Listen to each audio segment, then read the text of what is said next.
All right, we're back. I'm your host, Larry Haynes, and we are on the phone with Gisela. I always want to say your name, Chevrolet, and it's not. It's like I got Gisela this. Chavalier. I know it's Chevalier, but I have this mental block about apple pie, baseball, and Chevrolet, and I can't get it out of my mind. It's like terrible, and I know what your name is. Anyway, thank you so much for your understanding. I feel like an idiot right now. Anyway, hey, we actually have a phone call, and I want to go to Ken on line one. You have a question for Gisela. Gisela, Yes. I was just a little boy in New Orleans when Fidel Castro took over. Mm-hmm. Everybody was shocked because they thought this guy was a freedom fighter or something, against Batista. And then Yeah. it turned out he was a communist. And my question is two things. What do you think made Fidel what he was? And secondly, is it possible that we could be fooled in this country by somebody like him? Okay. What happened with Fidel and why he is the way he is and why he thinks the way he thinks, in my opinion, is a personality problem. Due to he is the bastard son of his father, who was a Spaniard, owner of some land in the eastern part of Cuba, and his maid. Then later on, he married that lady after he lost his first wife. So I think it's a personality complex, what made him wanted to become a hero and all that. Now, the second part of the question is, how come he fooled America? Now, how can we be fooled in this country? Well, and we are being fooled again. I'm sorry to tell you.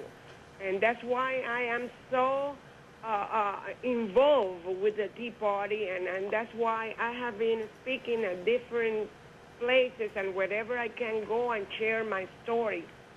Because, yes, Americans have been fooled again, electing Obama and thinking that Obama is a hero and that we have broken, all patterns, electing the first black American into the White House. We should have elected another black American with much more qualities and less socialism or communism roots in his person.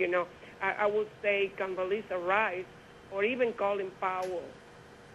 I am more for Condoleezza Rice because I would have said, well, we would have broken two patterns at one time, have the first female and the first black, but with tremendous, how can I say it, real values. Right. She really has. But Barack Hussein Obama, it reminds me of Castro so much. And I'm going to tell you briefly how his charm is so similar to what Castro did in the 1950s, but especially in 1959. Okay, he's a young lawyer who is very versed, so he knows how to talk, he knows how to attract the people's attention. He works with the psychology of the oppressed or the people that think that they are oppressed, let's say the working class, promising things that they cannot deliver, that they are not able to deliver from their position, but still they promise that. And we still have, even in the local level, people here in Louisiana promising things that they cannot deliver, and people still listen to that and fall for it, okay? And so we have a young, charismatic lawyer who knows how to address the masses and how to play with people's minds. And that's how he fooled Cubans, and he fooled even Americans in 1959, and that's how now we have a president that is fooling Americans, even though we have the example in Cuba. And let me tell you something. When I went to the reserve town hall meeting where Mary Landry was with Kathleen Sebelius and other secretaries there, a young man from around reserve was introduced to me by some of the Baton Rouge Tea Party ladies, And when I told him that I was from Cuba and that this cannot fool me, the health care reform and all the other reforms and the banks bailouts and all that nothing like that can fool me because that happened in my native Cuba. And he said, oh, lady, but the problem is that Cuba is a little country. Well, guess what? America is the most powerful country in the world, and it's being fooled the very same way that little country was fooled in 1959. So, Ken, did that answer your question, or do you have a follow-up? Where can we hear more from this lady? She's very wise. She is very wise. That's why I'm having her on the radio. Thank you. I wish I wouldn't be wise because that would have meant that I never went through such a terrible experience. But I have, and I feel I'm being in deja vu now. But back then I was 4 years old and I couldn't fight against Castro. But now I'm almost 56 years old, and with some wisdom that I can help Americans to fight this fate.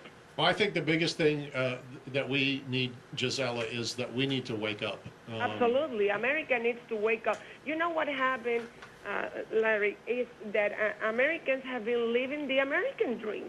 Yep. Okay? And it's such a nice thing to live in the comfort, or at least to fight to reach that comfort line, comfort zone, that we have been concentrating just in that, get a better job, make a little bit more money, have our little house, improve our house or buy the next house or have our own business.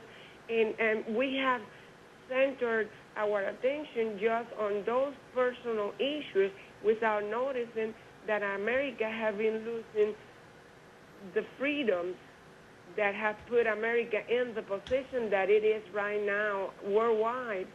We have been losing it.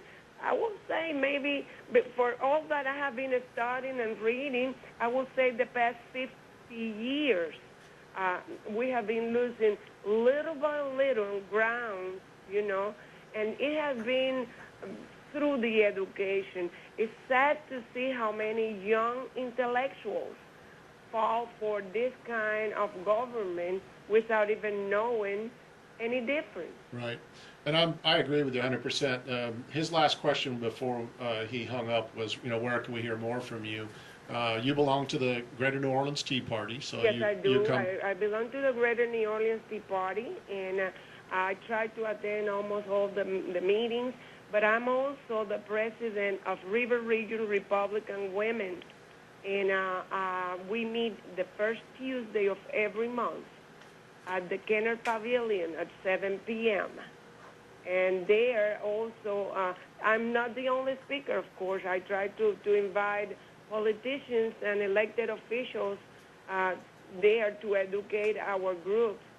And so that's one way. And the other way is, I'm on Facebook with my real name, Gisela Chavalier, and also they can find me on my internet, JANDGINTL at AOL.com, which is J&G International abbreviated at AOL.com. And if they invite me, I have been attending different tea parties around the Louisiana, the state of Louisiana. I have been in Monroe, I have been in Baton Rouge, I have been here in Cannon, in Mary, so in Lafayette. If they invite me, I go and I talk about whatever they ask me about my experience with communism. Right. And my experience in feeling that we are very close to communism, but we still can defeat it. And the number one thing is hold on to your guns and don't let the government take your guns out of your hands, because the forefathers had a reason to put that into the Constitution, that right to be covered with the Constitution. Right. And it is to defend our freedom. Most definitely, and a lot of people kind of think that well-regulated militia, that they think about the Common National Guard and stuff. But back in the day, during the founding fathers, it was up to the individual. They were required to own their own guns because Absolutely, there was. and everyone should. Yeah, Let me tell you one thing. Up to recently, I was against of having my own gun. All right, And, Giselle, I'm going to have to. We're running up against the break. We'll talk about guns and guns and butter when we come back. How's that? Thank you. 556-9696. Call us with your question. What it's like to be an American.